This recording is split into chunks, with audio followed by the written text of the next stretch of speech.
नमस्कार। कैसे हो प्यारे विद्यार्थियों। आज हम कक्षा 10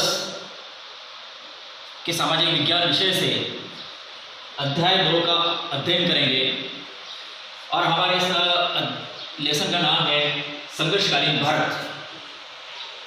तो आपको नाम से ही मालूम चल रहा होगा कि ये जो समय है संघर्षकालीन भारत का, यह काफ़ी चुनौती से भरा हुआ है, संघर्ष से भरा हुआ है।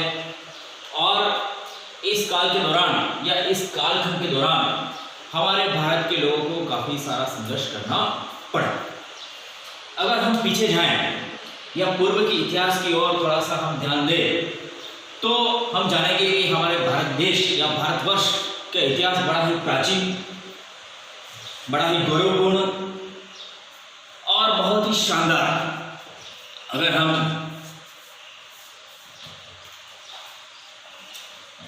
सिंधु घाटी सभ्यता की बात करें और अगर हम इसका अध्ययन करना चाहें और इसके बारे में अगर हम जानने की कोशिश करें तो हमें यह मालूम होता है, हमें यह ज्ञात होता है कि यह विश्व की प्रथम शहरी सभ्यता थी। और इस सिंधु घाटी सभ्यता में नगरों का निर्माण बड़े ही सुनियोजित ढंग से या प्लानिंग के साथ किया गया। और वर्तमान समय के जो आधुनिक लोग हैं वह भी दांतों तले उंगली दबाते हैं कि यार इतने पुराने समय में इन भारतीय लोगों ने इतने इनके विचार इतने उच्च थे, ज्ञान विज्ञान के क्षेत्र में ये लोग कितने आगे थे। इसके बाद आया हमारे देश में वैदिक सभ्यता। वैदिक सभ्यता के अध्ययन से हमें मालूम होता है कि उस काल के दौरान, उस कालखंड के दौरान हमारे भारतीयों का जीवन कितना सुंदर था, कितना शानदार था, कितना ही गौरवपूर्ण था।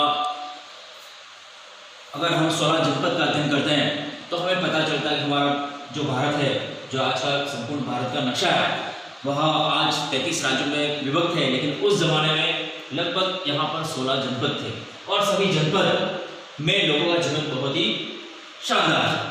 वैदिक काल का अध्ययन करें, वैदिक काल में भी हमारा भारतीय जो इतिहास है वह काफ़ी गौरवपूर्ण रहा है। इसके बाद मौर्य साम्राज्य है और चंद्रगुप्त मौर्य और चाणक्य विश्वविख्यात है, आप सभी जानते हैं। इसके बाद गुप्त काल आया।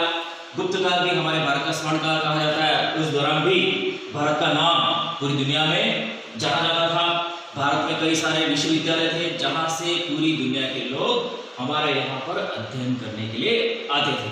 तो ये जो समय था, ये भारत उस समय ज्ञान विज्ञान का प्रमुख केंद्र था।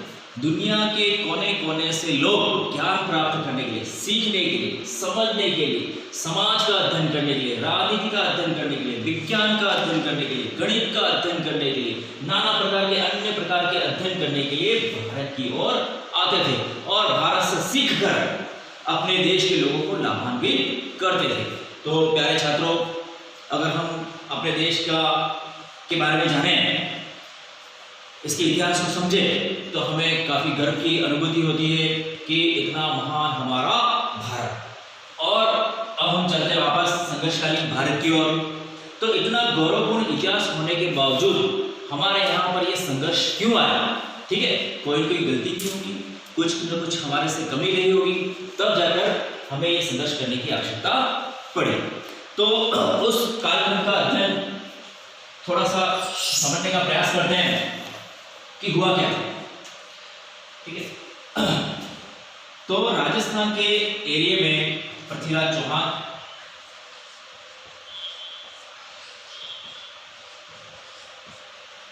नामक शासन का शासन था। और आज का भारत का जो उत्तर प्रदेश उत्तराखंड का क्षेत्र है, गढ़वाल, ठीक है, यहाँ पर गढ़वाल शासक जयचंद का शासन था। और वर्तमान में भारत की जो राजधानी है दिल्ली, इंद्रप्रस्थ, उस समय वहां पर आनंद पाल तोमर